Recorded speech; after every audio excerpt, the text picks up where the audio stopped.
Hello friends, welcome to my channel lucky tailoring vlogs. ఈ వీడియోలో వచ్చేసి మనం ఈ ట్రెండింగ్ మోడల్ హ్యాండ్స్ అనేటివి ఎలా స్టిచ్ చేసుకోవాలో చూద్దాం.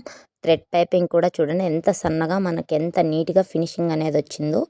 ఈ థ్రెడ్ పైపింగ్ ఇంత నీట్గా రావడానికి కారణం మనకైతే 12వ నెంబర్ థ్రెడ్ పైపింగ్ వల్లే సాధ్యమవుతుందన్నమాట.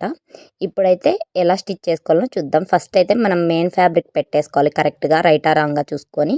ఫస్ట్ వచ్చేసి మెయిన్ ఫ్యాబ్రిక్ పెట్టి అలానే లైనింగ్ ఫ్యాబ్రిక్ పెట్టేసి మార్కింగ్ వేసుకున్న ప్రకారం మనం స్టిచ్ అనేది వేసుకోవాలన్నమాట. నీట్గా కార్నర్స్ దగ్గరికి వచ్చేసరికి మనం పాదాన్ని పైకెత్తుతూ సూదిని కిందికి దించుతూ ఎంతో నిదానంగా చేసుకోవాలి. అప్పుడే మనకు ఫినిషింగ్ అనేది చాలా చక్కగా వస్తుందన్నమాట. వీడియోని ఎక్కడ స్కిప్ చేయకోకుండా చూస్తేనే మీకు అర్థమవుతుంది అనమాట. బిగినర్స్ కూడా చాలా చక్కగా ఈ మోడల్ అనేది మన బ్లౌజెస్కి మనమే స్టిచ్ కూడా చేసుకోవచ్చు అన్నమాట.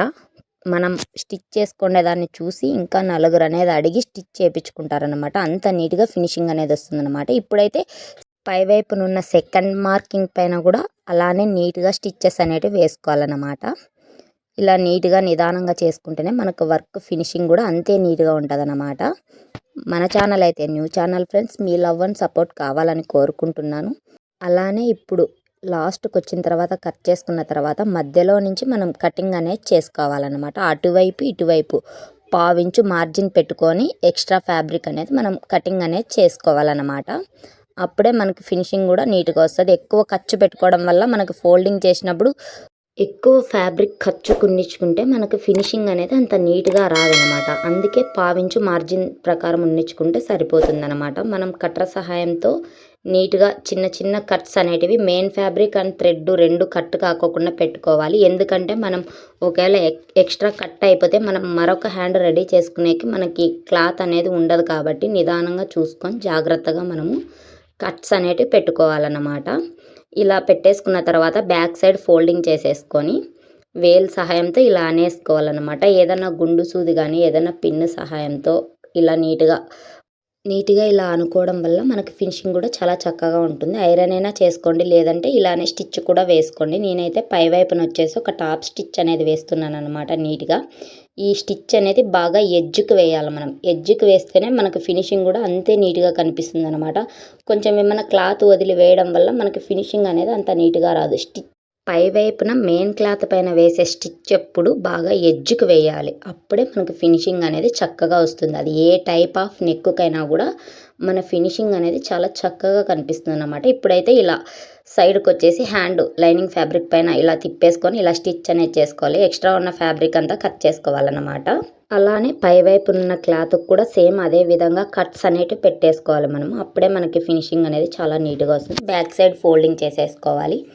హ్యాండ్కు కింది వైపున ఇప్పుడు ఇంతకుముందు ఆ క్లాత్ ఎలా రెడీ చేసుకున్నామో దీన్ని కూడా అలానే ఫోల్డింగ్ చేసేసుకొని ఇలా టాప్ స్టిచ్ అయితే ఒకటి వేసుకోవాలి. ఎక్స్ట్రా ఉన్న ఫ్యాబ్రిక్ కూడా అలానే స్టిచ్ అనేది వేసుకోవాలి. మీతో అయితే ఒక చిన్న విషయం అయితే షేర్ చేసుకోవాలనుకుంటున్నాను. ఈ మోడల్ అయితే నేను మేడం అడిగైతే మోడల్ అనేది పెట్టలేదన్నమాట. ప్రతి ఒక్క బ్లౌజ్కి స్కాలప్ ఎందుకు ఇలా కూడా చాలా బాగుంటుంది కదా, శారీ బాగుందనేసి నేనైతే డెసిషన్ తీసుకొని ఇదనేది ఈ మోడల్ డిజైన్ అనేది పెట్టానన్నమాట. మేడంకి రెడీ చేసిన తర్వాత ఫొటోస్ పెట్టినప్పుడు నాకైతే ఈ మోడల్ ఏం నచ్చలేదురా అన్నారు. నా మిస్టేక్ ఏంటంటే మేడంని అడిగి పెట్టింటే సరిపోతుండే, కానీ అన్నిటికీ స్కాలప్ ఎందుకు అన్నట్లు నా నిర్ణయం తీసుకొని ఇలా చేశానన్నమాట. కానీ మొత్తానికైతే మేడం వేసుకొని చూశారు, బాగుందని చెప్పారన్నమాట. నేనైతే శారీలో ఉన్న పీసే ఒక 5 ఇంచెస్ అనేది కట్ చేసుకున్నాను అనమాట.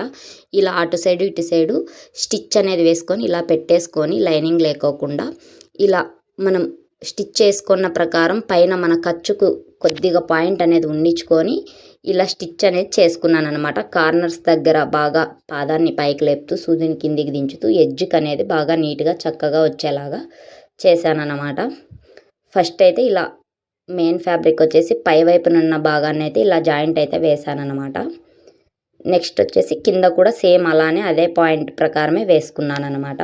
మనకి ఎంత కావాలో విడ్త్ అనే దాన్ని బట్టి మనం క్లాత్ అనేది తీసుకోవాలన్నమాట. మీకు కొంచెం ఎక్కువ కావాలి అనుకుంటే మీరు కొద్ది క్లాత్ అనేది ఎక్కువ తీసుకోవచ్చు అనమాట, సెంటర్లో ఉండే క్లాత్. నేనైతే నాకు ఒక 3/4 ఇంచు ఒక అట్లా కనిపిస్తే చాలనుకొని నేను అంత మాత్రమే పెట్టుకున్నాను అనమాట.